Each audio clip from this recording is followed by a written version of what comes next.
Straight ahead on the news at 5, convicted killer Alec Murdaugh's co-conspirator sentenced to prison. What the ex-bank executive did for Murdaugh and why he might not be behind bars as long as some might think. Plus, big business on Bull Street. More growth as people buzzing in downtown Columbia. What it means for that sprawling district that's still taking shape. The news at 5 starts now. Live from the Fox studios in Columbia, it's Watch Fox News at 5, Local First.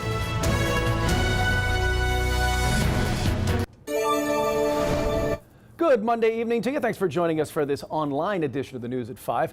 I'm Brian McConkey. We're going to check right in with meteorologist Will Rowe over in the Skywatch Weather Center. Started off the work week with a bang today. Yeah, much better than this past weekend. You know, it was chilly, it was wet, and just not the best kind of weekend. We actually ended up picking up almost 6 inches of rain in Manning, over 3.5 in Orangeburg and Columbia, about an inch. And then the further west you went, the lower those totals got, only about 2/100ths of an inch over in Newberry. And the past couple of days, it should say the past 3 days, Saturday we only made it to 64, and yesterday we only made it to 68 degrees as a result of those clouds and showers, but that has since worked out. And today we've already made it up to 78 degrees here in Columbia, and it looks like we are going to continue to stay dry here over the next several days. Our next best chance of rain looks to come next weekend as a system tries to push through, but that's still about a week out, so let's just enjoy the sunshine and comfortable temperatures that we have in store until then. So if you are heading out to the State Fair this evening, it looks absolutely gorgeous, mostly clear skies. Skies will continue to clear overnight tonight, and those temperatures will also stay comfortable in the 70s through sundown, then eventually falling back in the 60s as the gates close. Our Brawley's Pimentel and Friendly Clairvaux are out there, so they will be happy to hear about this beautiful fall-like weather we have in store this evening. We'll take a look at the full forecast coming up here in about 10 minutes.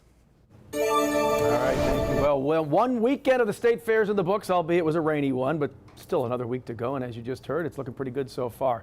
Weather couldn't have been any better today. Look at it out there. We're going to go straight to the aforementioned Friendly Clairvaux and Brawley's Pimentel.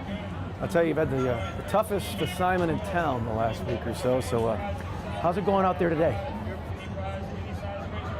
Yeah, Brian, so far it's really going pretty well. It is pretty packed here, we have to say. And I think Brawley's, that's because there's no school today. No school, so it is actually college day today. Yeah, that too. College day, I know Richland too is off today. And so we know a lot of people are coming out and enjoying. We had a number of people stopping us on this side and people trying to get in the shot as usual. But it's also a special day today, Brawley's. Yes, it's actually Military Appreciation Day. So there's a lot of good things coming for veterans and active military members. Okay. And we actually got to speak with some earlier today, and they tell us that it's actually helping them out in a lot of ways. All right, so that's pretty. Yeah, let's take a look. We can take care of our family a little bit more, and I think it's a good thing.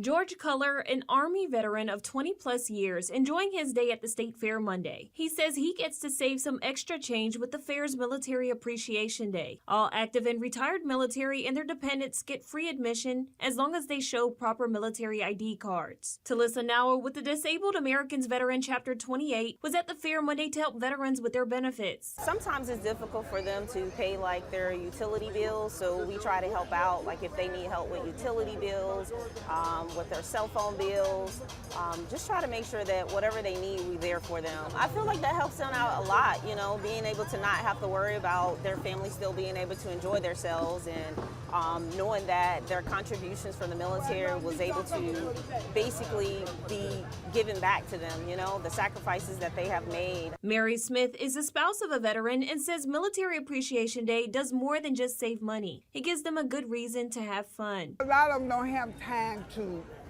have enjoyment, social life. They don't have that. And the least that we can do is give them a little bit of happiness in their life, you know. I mean, and they don't have time to think about suicidal, being depressed. They're out here with other people. Smith says something as small as free admission makes a bigger impact than most would think, and it's the least veterans and active military deserve. In Columbia, Brawley's Pimentel, Watch Fox News, Local First. Now, the next Military Appreciation Day is actually on Thursday, but in order to get in free, you must have your military ID present, and also dependents that are 14 years old and up, they will also have to present their military ID. And it's pretty cool that at least here at the South Carolina State Fair, they're doing this and honoring our servicemen and women, because as you know, South Carolina is home to a number of military installations. Here in Columbia, we have Fort Jackson, we have Joint McIntyre, we also have Shaw Air Force Base, and over in Parris Island, we have the station for the Marine Corps. So this is definitely a military-friendly state, and I'm so happy that we could have had this day, and even on Thursday as well. Yes, and there's a number, all day we've been seeing a number of veterans out here, active military, and they're all taking advantage of those 15 new food items that we actually have here. They are, and I'm telling you, a number of people having those big old French fry buckets around with them. A number of yes, they are, and I haven't seen the Sundays yet, but that's right, pretty cool. Yeah, I am on an empty stomach right now. All right. Let's not do that. Well, of course, everybody, of course, the South Carolina State Fair, the last day is this Sunday. So if you're not doing anything, you have one more week to enjoy the South Carolina State Fair and enjoy the food. And again, thank you to all our servicemen and women for what you do, keeping our country safe. Well, how about more growth coming to the sprawling Bull Street district in Columbia, a multi-use family complex project, part of the expansion to Columbia's downtown area. Our Mike White tracking that story tonight. He joins us live now. What's the situation here, Mike? Brian, New York State real estate-based development, Astral Development, first proposed this complex in 2023, and since then it's only been making strides, and construction is set to begin in the spring. And even though it's going to be offering almost 300 new housing units, the ultimate goal is to bring more opportunities for businesses here on this intersection. Columbia is definitely, probably a little behind in terms of development, behind Charlotte and Charleston and Greenville, but that's a good thing, right? There's a lot of more room for growth, and there's a very, business-friendly leadership. The over 483,000 square foot multi-use complex will bring 288 brand new units, residential fitness center, and an additional 22,000 square feet for leasing opportunities for restaurants and retailers. As the retail floor plan is projected to span on Bull Street and portions of Elmwood Avenue heading west, J.P. Scurry says he thinks the project will contribute to an economic boost in the area. So, really, from a retail standpoint, it should be an active, dynamic group of businesses that help contribute to the fabric of the community. The intersection of Bull Street and Elmwood serves as one of the biggest intersections in downtown Columbia, seeing tens of thousands cross and drive through each day. Councilman of the City of Columbia's 4th District, Peter Brown, says this is an area that 100% needed a boost. At some point, Bull Street was a destination on its own, and it was not connecting back into the city. This is important now because it jumps over to Bull Street. It enhances Bull Street, but it also enhances other development in Columbia. Andy Golubitsky says the development won't be targeted towards undergrads in the area, but more for young families and young professionals. He also adds that he views this project could be a potential trailblazer for other future developments. I think we're just, we want to physically connect these different neighborhoods, and ideally, others will follow suit on Bull and Elmwood and start to build similar sized projects to ours. And they'll physically stitch these neighborhoods together. And again, construction is set to begin in the spring, and Golubitsky added that the retail portion of the construction is on pace to be finished by the 4th quarter of 2027, and the residential portion to be complete by the 3rd quarter of 2028. Reporting in Columbia, Mike White, Watch Fox News, Local First. All right, thank you, Michael. About an hour from now, town leaders in Swansea calling a special meeting to talk about a continuing financial crisis there. Now, just a few weeks ago, we told you how the town chose to dissolve their police department because of money matters. That decision came after a nearly 2-hour executive session that involved town council, the police chief, and an attorney. Now, council did not accept Police Chief William Charlton's attempts to rescind his resignation, citing financial shortfalls as the primary reason. Our Megan Gagnon will be at that meeting tonight and have the latest on Swansea's plans to keep the town's books out of the red.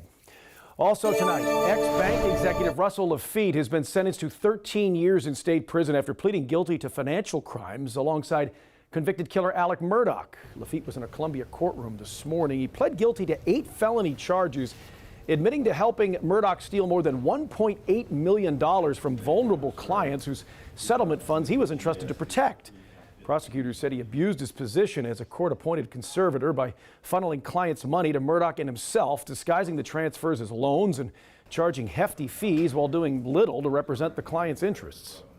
Fortunately, he will be returning to prison, and he will also face a consecutive state sentence, which he will also have 5 years probation and community service. And we hope that this opportunity will have him go from being CEO of a bank to now a convicted felon, a convicted fraudster, and hopefully someone who will think about his abuse of the power that he had. Now, 8 years of the sentence will run concurrently with a federal 5-year prison sentence Lafitte received in September on bank fraud charges. The remaining 5 years of his state sentence will be suspended if he completes 5 years probation and does 350 hours of community service. Lafitte also ordered to pay more than $3.5 million in restitution. And the Beaufort County coroner has identified the people who died in that weekend shooting at a bar on St. Helena Island. Authorities say 22-year-old Kashawn Glaze, 33-year-old Sherrod Smalls, 22-year-old Ashantec Millage, and 54-year-old Amos Gary were killed early Sunday at Willie's Bar and Grill in Beaufort County. When deputies got to the scene, they found a large crowd of people, several of them with gunshot wounds. At least 20 people were hurt. Investigators have identified people of interest in the case, but are still asking the public for information. So there is more to come on this. For the latest developments, we'll keep pushing for them. You can count on Watch Fox News. Real-time alerts can be sent right to your phone when we know you can know. Download the Watch Fox News app, scan that QR code on your screen to get it, and you can always count on the website around the clock at WACH.com. Well, taking a live look outside right now, we're seeing a lot more sunshine, and it definitely is much more comfortable than where we were this weekend. We're at 79 degrees right now here in Columbia. Feels more like 80, and the winds are also much calmer out of the west-northwest, around 5 to 10 miles an hour. We are expecting mostly dry weather here over the next week, straight into next weekend. Dry and sunny. Nothing really to talk about, and it's all thanks to high pressure, which is off to our west right now. That's going to keep us mostly dry, and that coastal low that brought us all that rain continues to push offshore. Then we are keeping our eyes on this cold front here. It is going to drop through late Wednesday and into early Thursday, and it is going to bring some milder air with it. We are going to trend warmer by tomorrow and Wednesday up into the lower 80s, and then once this front drops through late Wednesday and into early Thursday, it is going to bring a more milder feel back in the middle 70s for your Thursday and Friday, but no rain will be associated with that cold front.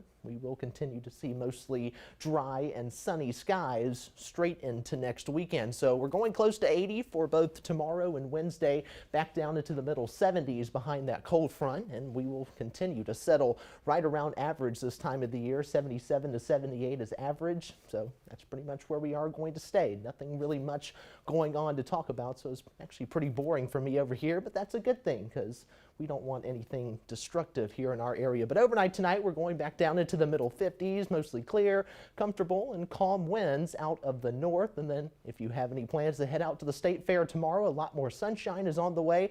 I'll be out there. It's Physics Day. We'll maybe see if we can find something weather-related out there. And those temperatures, once again, climbing up into the upper 70s and lower 80s. Now, out in the tropics, we do have Tropical Storm Lorenzo. That's our 12th named storm of the year. It is going to be a fish storm. No impact to land, but it will eventually curve back out and make its way back towards Africa here by the end of the week. But a lot of sunshine in the forecast, comfortable temperatures in the 70s and maybe near 80 for a few days, but no rain is in store until at least next weekend when a system tries to sneak back in. But let's just enjoy this beautiful fall weather while it is here. Well, the government shutdown now into day 13 with little resolution in sight. The Senate expected to return tomorrow and try to pass the GOP's clean continuing resolution. It's already failed several times since October the 1st. Now, that resolution needs 60 votes to move forward. House Speaker Mike Johnson says it's on Democrats to reopen the government. However, senior Dems keep blaming Republicans. The executive branch, the Office of Management and Budget, has to determine what are the most efficient and effective programs. It's a difficult task. It's not one that they relish. They don't want to do it. Where's the House of Representatives, Margaret? They're on vacation. The only way you can solve a shutdown is to have two parties that are in Washington negotiating. This is pretty simple. Republicans are boycotting negotiations. As Democratic Senator Chris Murphy, he argues that debate around extending the Affordable Care Act subsidies are key to that work. And President Trump threatening 100% tariffs on Chinese imports last week after Beijing expanded its restrictions on rare earth metal export controls. Trump appears to be easing up, though, on that position, telling reporters today everything with China will be fine regarding trade. Stocks fell last week on the news, but bumped up again today, surging after those comments. That he had a bad day. And I think we're going to be fine with China. Look, I have a great relationship with President Xi. He's a very tough man. He's a very smart man. He's a great leader for their country. He's a great leader. And I have a great relationship with him. I think we'll get it set. I know what happened. I really understand what happened. And I'm not even saying he's wrong. It's not clear what he means regarding what happened or why China was not wrong in its expanded restrictions. Beijing added several dozen of technologies to its list of restricted items, potentially putting U.S. tech firms in a bind on some supplies. And coming up tonight at 10, peace in Gaza after months of bloodshed. Hostages freed, fighting ended. The attention now turns to what comes next for that region. Will Hamas disarm? And who will rebuild Gaza? We take a look at that coming up tonight on the news at 10.